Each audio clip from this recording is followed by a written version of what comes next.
Now, let's talk about the evolution of humanity.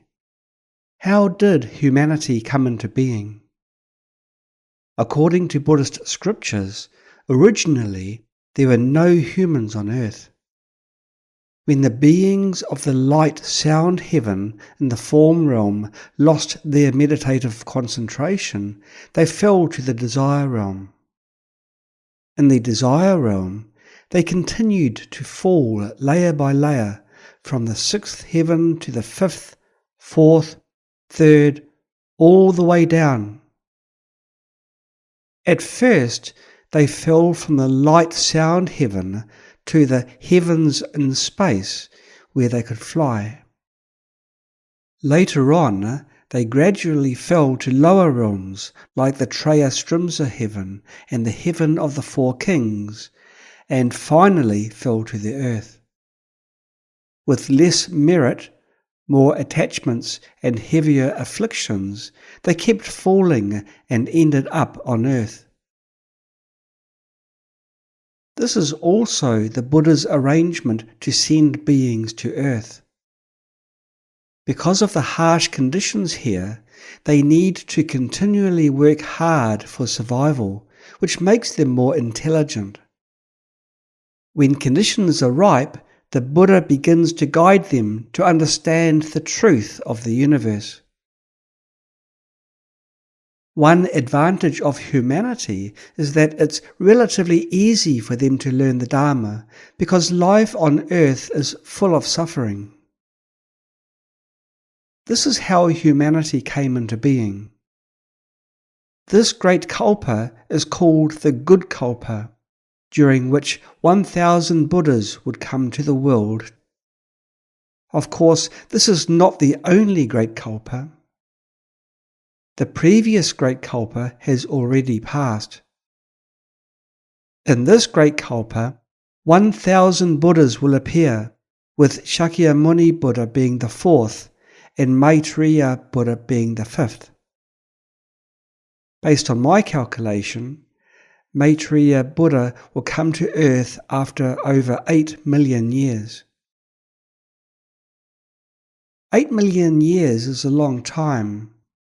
If you don't practice, it would be quite hard for you to wait for 8 million years. If you have to live on the earth for such a long time, you will suffer. When the Dharma disappears, you would create negative karma along with others. If someone strikes you, you would strike back. When the Dharma disappears, can you still practice on your own? Wouldn't you regress and engage in negative karma along with others? Your greed, anger, and ignorance would be the same as others, and your hatred would grow. Therefore, if we haven't achieved any progress in our spiritual practice, the situation will be terrible after the era of Shakyamuni Buddha's teaching is over. At that time, with no more sages or spiritual teachers, humanity will fall into complete darkness, like herds of wild buffalo or groups of monkeys. Humanity will be terrifying, attacking each other. Unlike animals who will help each other and usually don't harm each other, humans are more greedy and will harm others for survival. In order to live better, humans may resort to killing others. Humanity is very cruel and will kill and harm others. Therefore, at that time, the relationship between humans will be terrifying, with frequent wars. Like a vicious cycle, when accumulated to a certain extent, wars will break out.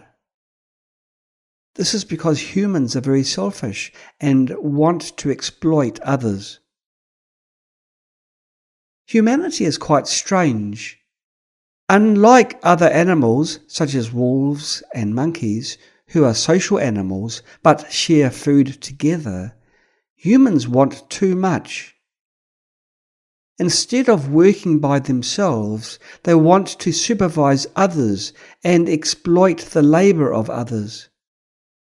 Humans are strange beings.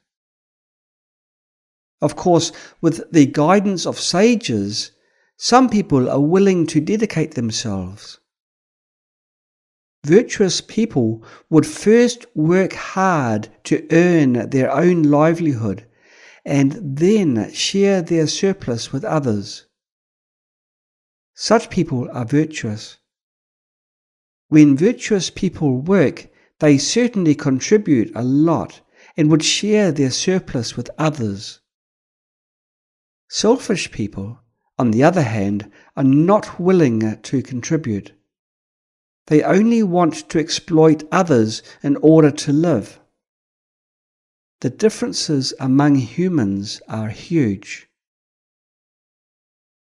As humanity evolves, they will become more and more selfish. Virtuous people will become fewer, and sages will become even rarer. Eventually, there will be no more sages left, but only a few virtuous people. They will suffer greatly.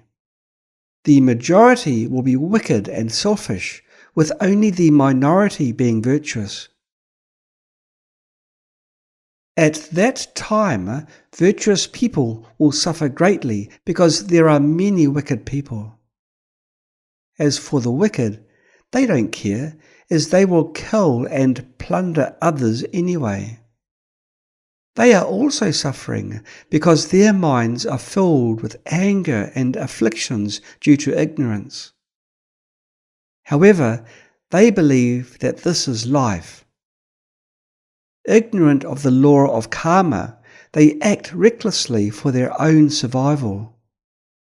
To them, there is no moral bottom line, no virtue.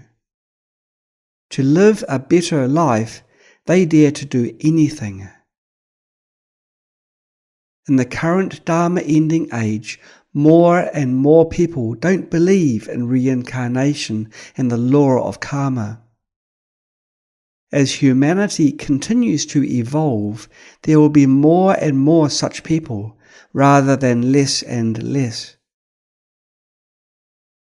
Nowadays, thanks to the compassion of Buddhas and Bodhisattvas, there are still sages and Bodhisattvas coming to the world to save us.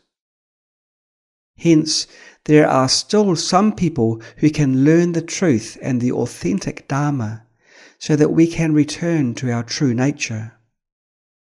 When we die, we can go to the pure land of ultimate bliss, the inner court of Trayastrimsa Heaven, or other better worlds.